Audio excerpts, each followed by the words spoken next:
زمین پر اندھیرا چھا چکا تھا۔ انسان خود کو خدا سمجھنے لگا تھا۔ ظلم، جھوٹ اور فریب کا راج تھا۔ اور انہی دنوں ایک ایسا شخص ظاہر ہوا جسے دنیا نے دجال کہا۔ دجال آ گیا، دجال آ گیا، دجال آ گیا۔ زمانہ بدترین حالت میں داخل ہو چکا تھا۔ لوگ ایمان چھوڑ چکے تھے، کوئی کسی کا حق نہیں دے رہا تھا۔ بچے والدین کے نافرمان، امانت دار کو جھوٹا اور جھوٹے کو سچا کہا جا رہا تھا۔ اسی اندھیرے میں مشرک کی طرف سے ایک آواز اٹھی، میں تمہارا رب ہوں۔ لوگ حیران رہ گئے۔ یہ شخص کرشمے دکھاتا، بیماروں کو شفا دیتا، آسمان سے بارش برساتا اور مردہ زمین کو زرخیز بنا دیتا۔ وہ تھا دجال۔ رسول اللہ نے فرمایا تھا، دجال مشرق کی جانب خراسان سے نکلے گا، اس کے ساتھ 17,000 یہودی ہوں گے۔ دجال کی آنکھ ایک بے نور، چہرے پر غرور کی جھلک اور پیشانی پر لفظ کافر لکھا ہوگا۔ وہ فریب کا بادشاہ تھا۔ اس کے پاس ایک باغ تھا جسے وہ جنت کہتا اور ایک آگ جسے وہ جہنم کہتا، لیکن حقیقت اس کے برعکس تھی۔ دجال لوگوں کو بلاتا، کہتا، میری خدائی مانو تو تمہیں رزق دوں گا۔ جو مان لیتا وہ خوشحال ہوتا، جو انکار کرتا اس پر قحط آتا، مصیبت آتی۔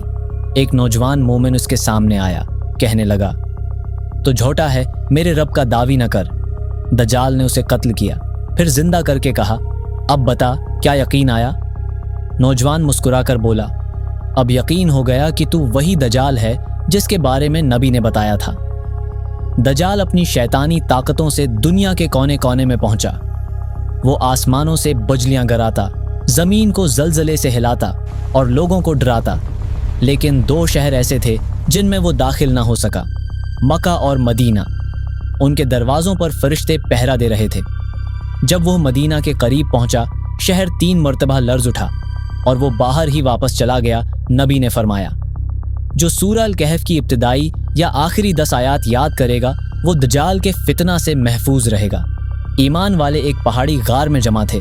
وہ ایک دوسرے سے یہی کہتے، اللہ ہی ہمارا محافظ ہے، یہ فتنہ جلد ختم ہوگا۔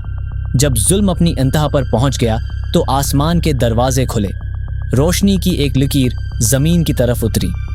فرشتوں کے درمیان ایک باعظمت ہستی نظر آئی۔ وہ تھے حضرت عیسی علیہ السلام، سفید لباس میں، ہاتھوں پر 2 فرشتے، ان کے چہرے سے نور جھلک رہا تھا۔ وہ دمشق کے مشرق میں سفید مینار پر اترے۔ اذان ہو چکی تھی۔ امام مہدی نماز پڑھانے کھڑے ہوئے، لیکن عیسی نے فرمایا، نماز تم ہی پڑھاؤ، تمہاری امت کی عزت برقرار رہے گی نماز کے بعد۔ عیسی نے فرمایا، دجال کہاں ہے؟ سب نے کہا، وہ فلسطین کے مقام لد میں ہے۔ عیسی نے اپنی تلوار سنبھالی اور اپنے ساتھیوں کے ساتھ روانہ ہوئے۔ دجال نے انہیں دیکھا تو خوف سے کانپنے لگا۔ وہ پیچھے بھاگا، لیکن عیسی نے فرمایا، آئے جھوٹے، اب تیرا وقت ختم ہوا۔ پھر ایک نیزے کے وار سے دجال کا خاتمہ ہو گیا۔ زمین نے سکون کا سانس لیا، فتنہ ختم ہوا، حق غالب آ گیا۔ دجال کے مرنے کے بعد دنیا پر امن چھا گیا، ظلم ختم، عدل قائم، لوگ پھر سے اللہ کی عبادت کرنے لگے۔ حضرت عیسی نے بیت المقدس میں قیام کیا، زمین نے اپنی نعمتیں لوٹا دیں، آسمان سے رحمتیں برسنے لگیں۔ یہ وہ دور تھا جس کے بارے میں نبی نے فرمایا، عیسی ابن مریم کے زمانے میں امن اور خوشحالی ہوگی، ہتھی کی شیر بکری کے ساتھ چرے گا اور بچہ سانپ کے ساتھ کھیلے گا اور کسی کو کسی سے خوف نہیں ہوگا۔ اے سننے والے، یاد رکھ، دجال صرف ایک شخص نہیں بلکہ فریب اور دھوکے کی سوچ بھی دجالی ہے۔ آج بھی اگر ہم جھوٹ، ظلم یا بے ایمانی میں مبتلا ہیں تو ہم اسی فتنے کا حصہ ہیں۔ سورہ الکہف پڑھو، ایمان مضبوط کرو، کیونکہ دجال کا فتنہ سب سے بڑا امتحان ہے، اور آخر میں اللہ ہمیں اس کے فتنے سے محفوظ رکھے اور ایمان پر موت دے، آمین۔ اگر آپ کو مزید ایسی ہی ہسٹری سننی ہے تو سبسکرائب ضرور کیجیے گا اور اپنی رائے کمنٹ میں ضرور دیجیے گا۔ شکریہ۔